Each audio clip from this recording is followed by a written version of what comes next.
Well, appreciate everybody being on today. The road continues. Obviously very proud of my team over the weekend.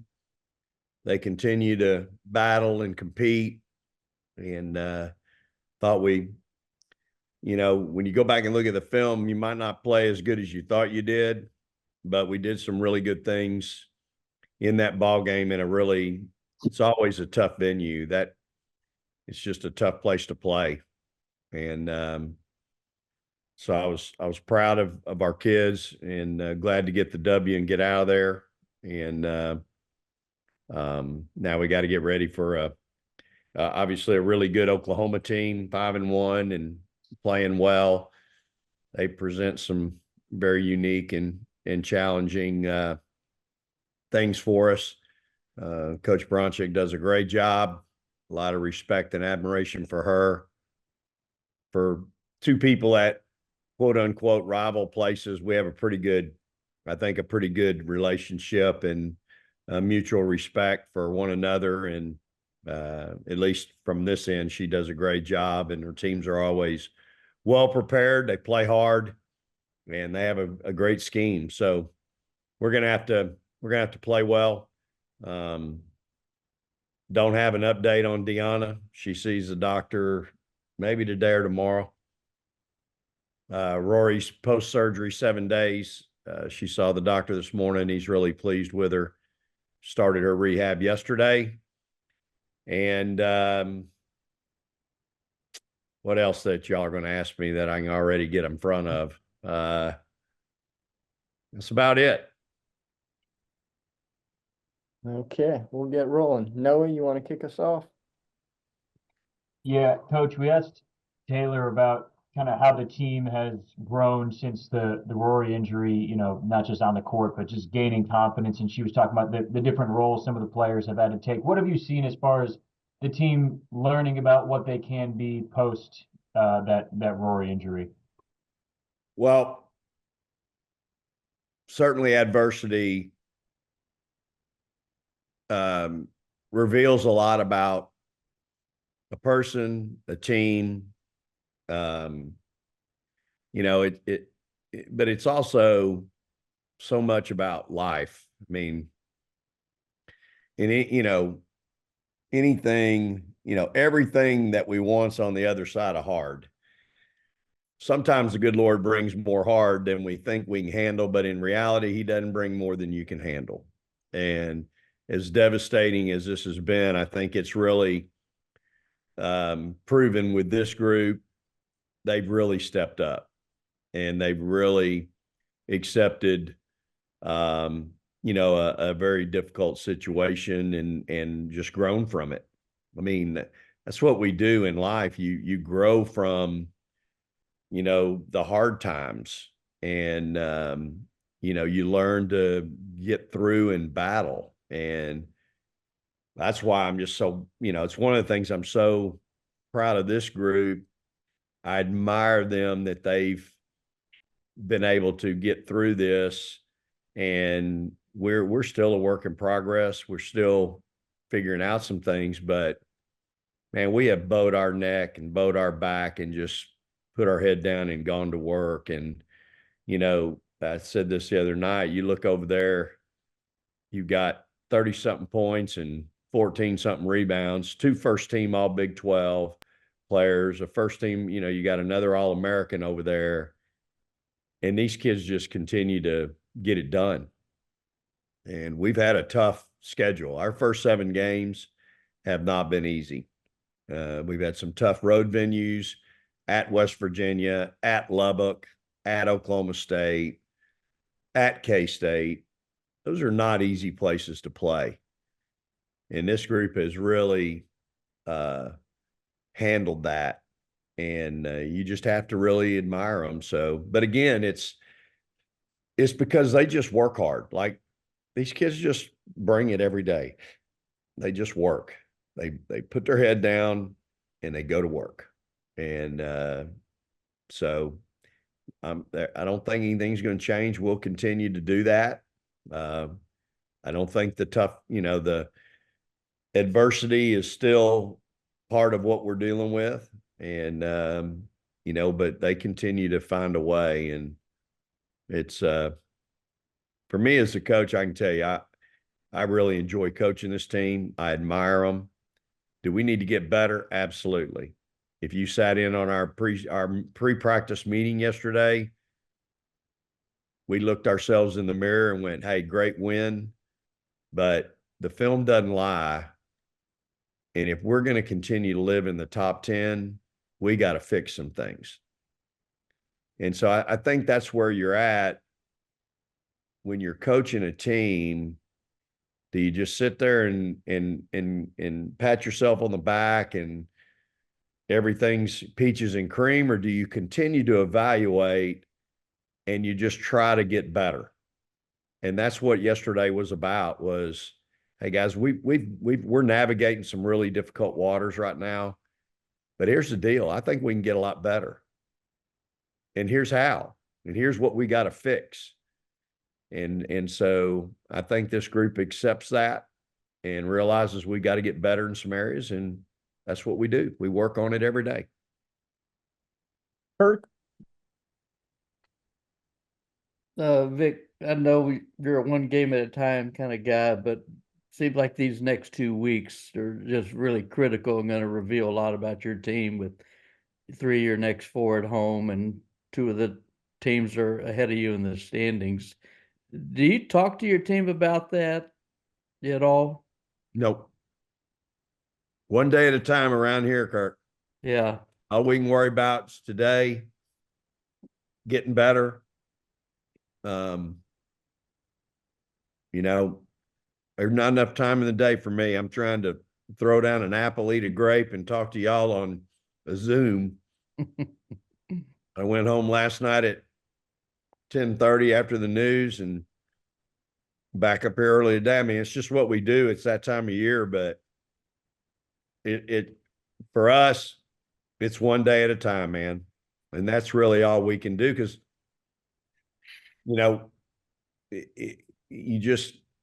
it's all we can handle right now. It's all you're trying to get them through class. We're still dealing with some class issues and dealing with practice times. We're going late today, later than I've ever gone, but we're committed to getting these kids graduated. And so if we've got to go a little bit later, that's what we do. And so one day at a time, Bob. Well, give me an area that you've really emphasized and stressed to your team. You talk about getting better if you want to be in the top 10 and stay there. What's the one area you've been really stressing? Okay. So just talking to our team, and we had 2 concerns a week ago.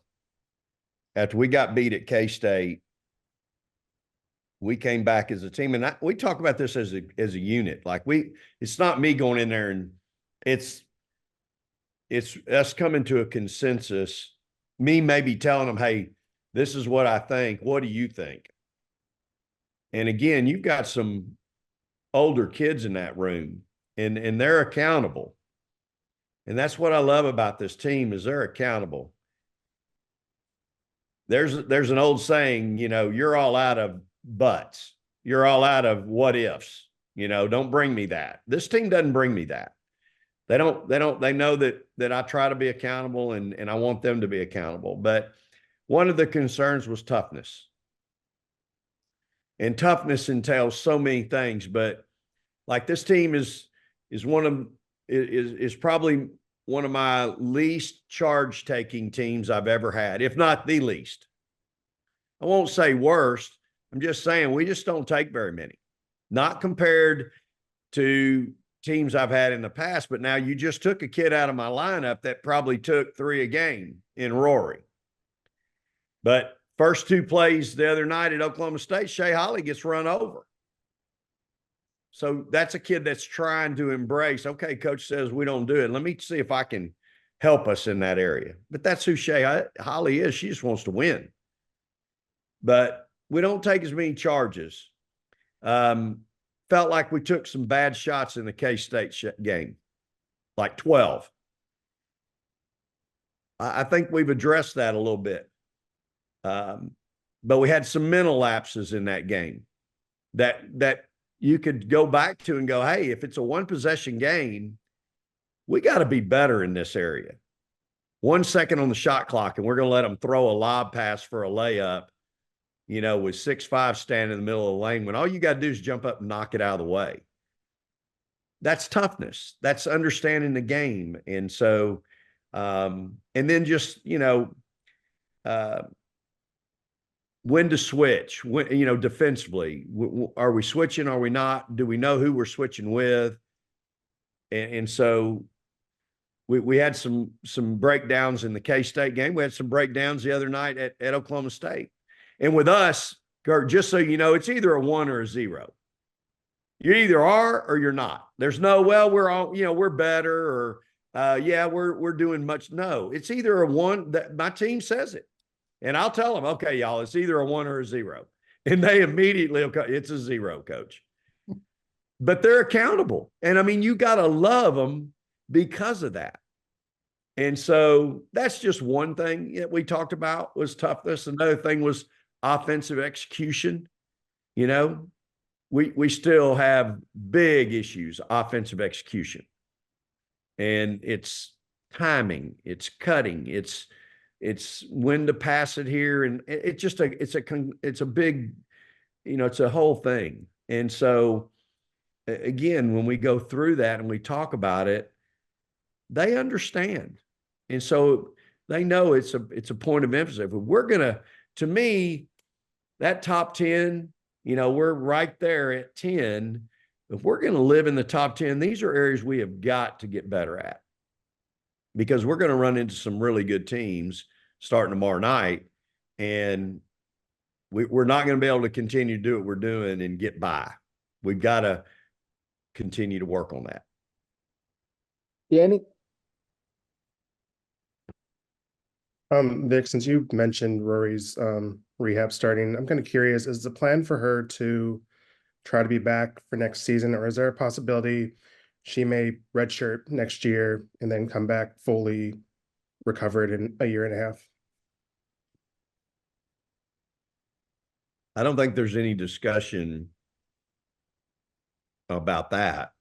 I think the discussion is, this is where we are.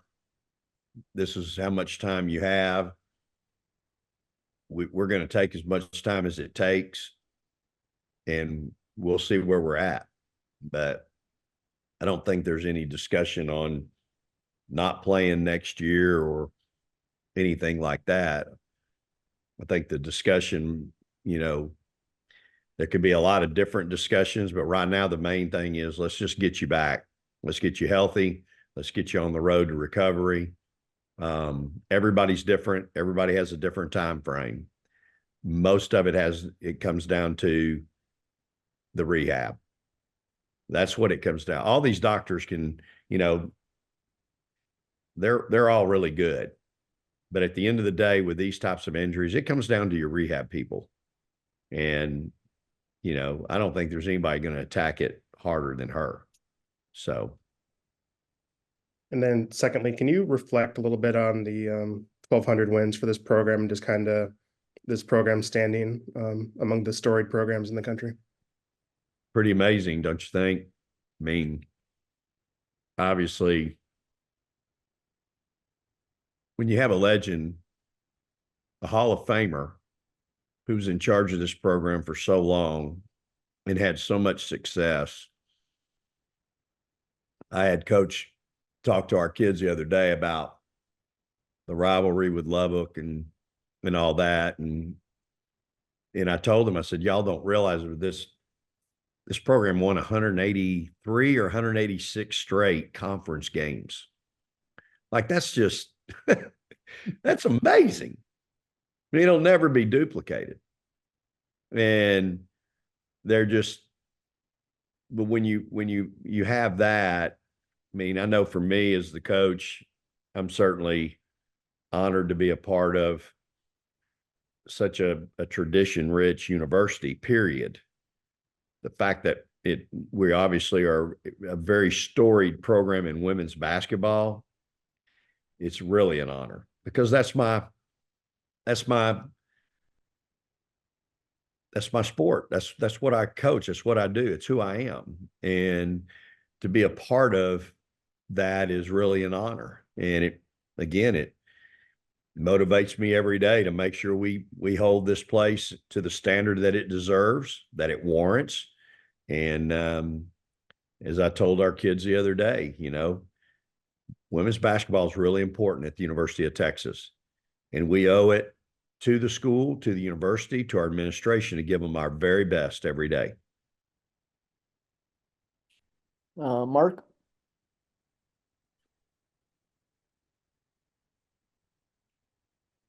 Mark, you're on mute. Sorry.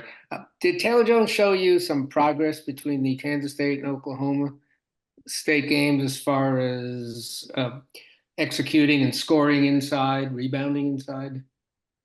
Well, I think what she's doing right now is because when she got hurt and she was out for that extended period of time, she's still getting back. She's still knocking some rust off. And so I think just like early this year, the more Taylor plays, the better she plays. And I didn't think she and our 5 players played very well defensively the other night in Stillwater. We got buried.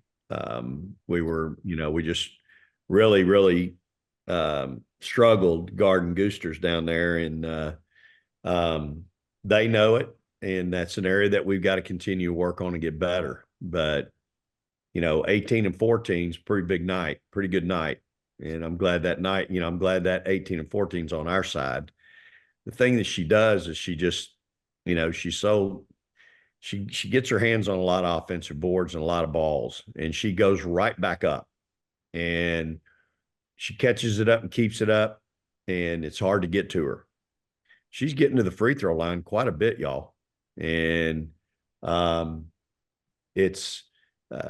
think she's shooting 70-something% out there right now. And the other night she was 8 for 11.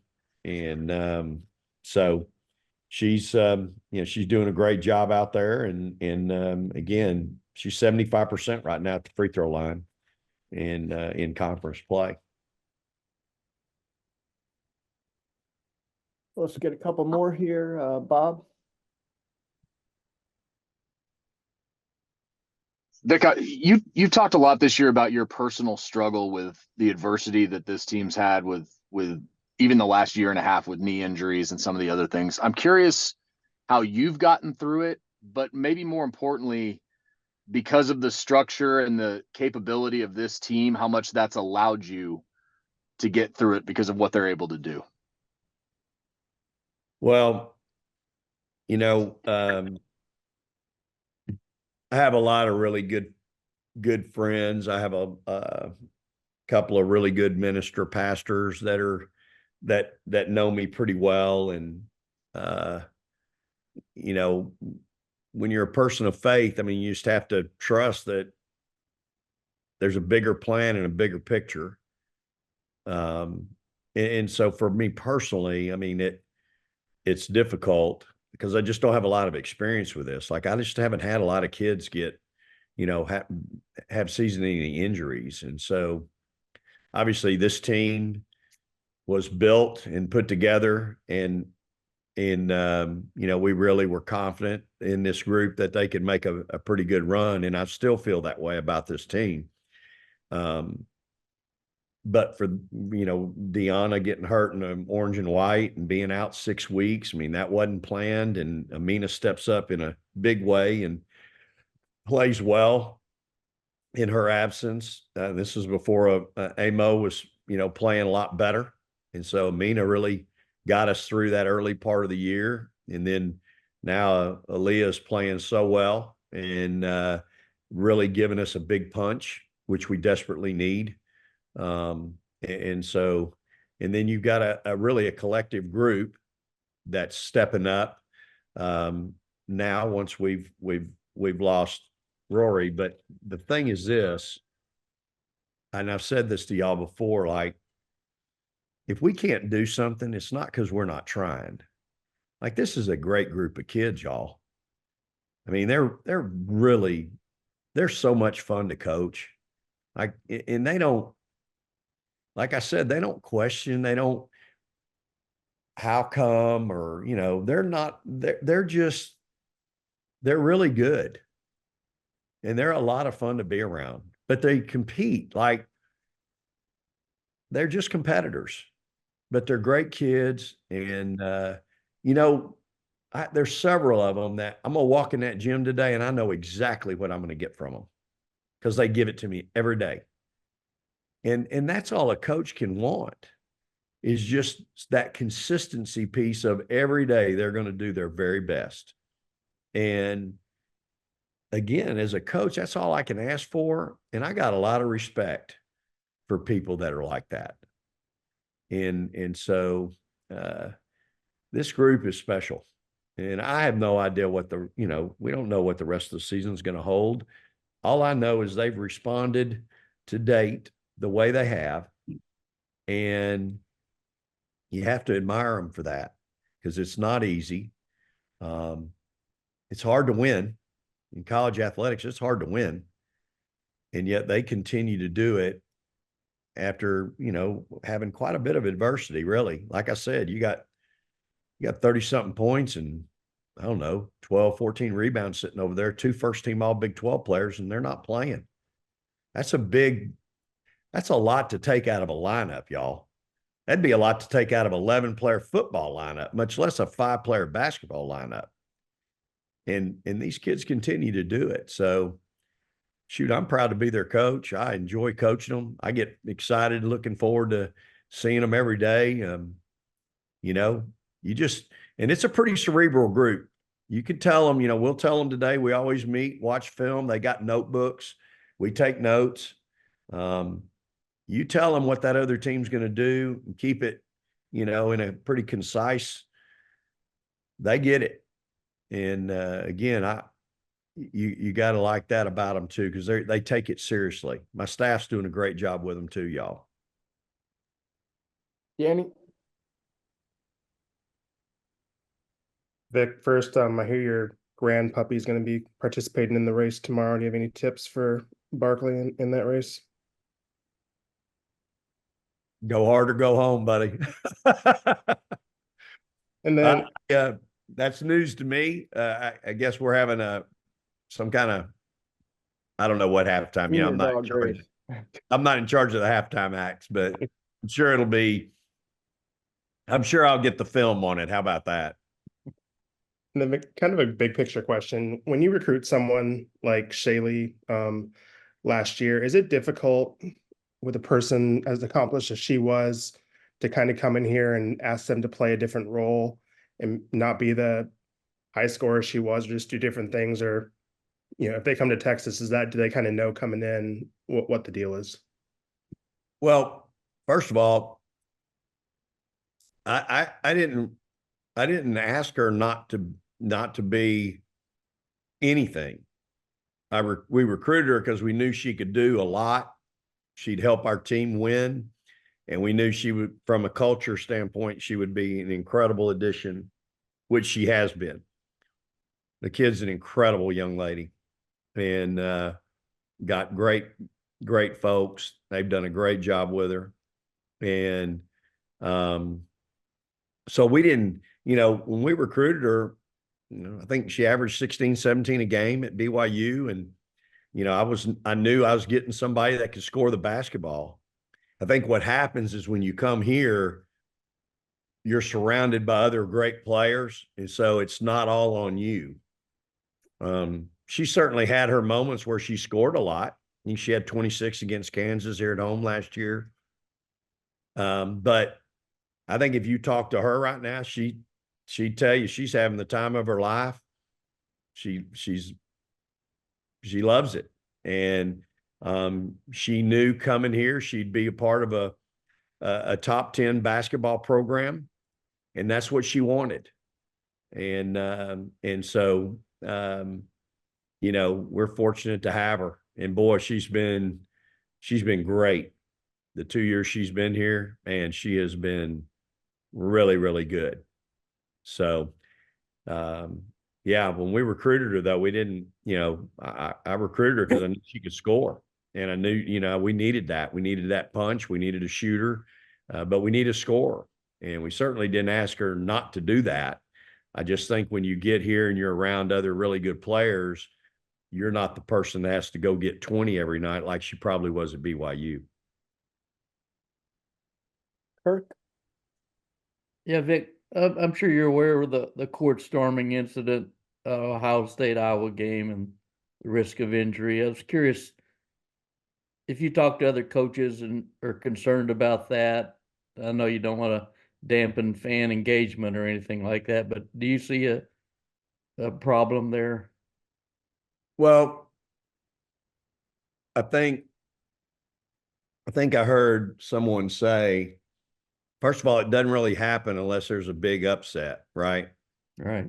And so, when you do have a chance to play a team that, you feel like your team has a chance to beat, I think that's when you have to kind of plan and make sure you got all your, everybody's ready just in case it happens. So I don't worry about it too much. Again,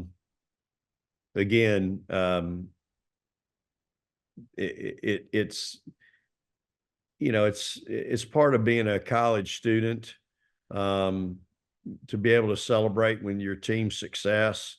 I do think you have to be, I think you need to be proactive in making sure that if it does happen, that you get the visiting team off the floor, you protect them.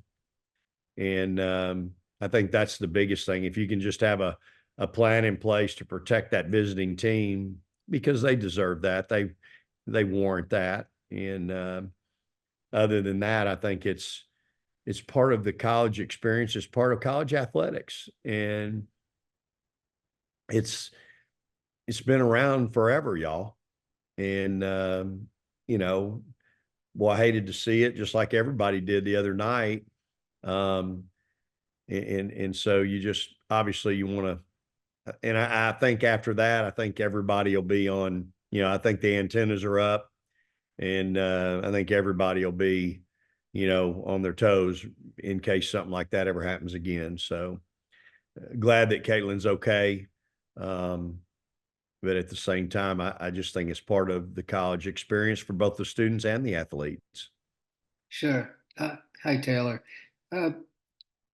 You had a big game against Oklahoma State, and they have some size. Did you see that? Other times you've talked about scoring on smaller players and your teammates finding you. Did you think this was some kind of progress scoring against Gusters? And I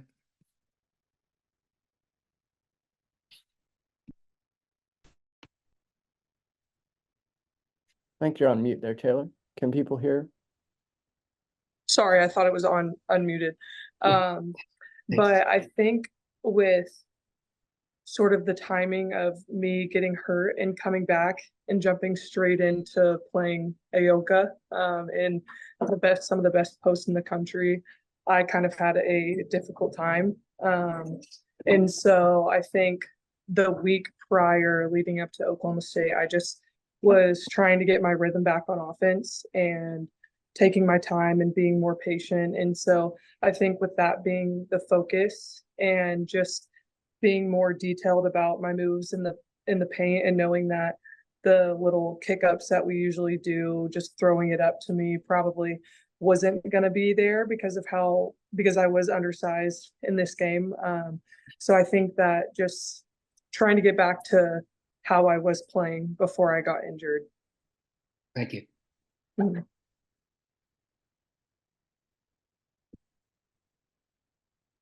Sorry, Kirk? Hi, Taylor.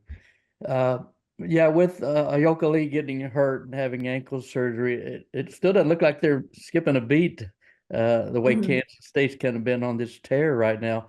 With you guys home tomorrow against Oklahoma and 3 of the next 4, how big is this, 2-week span? And do you have to be careful not to relax too much because you are at home at Moody Center?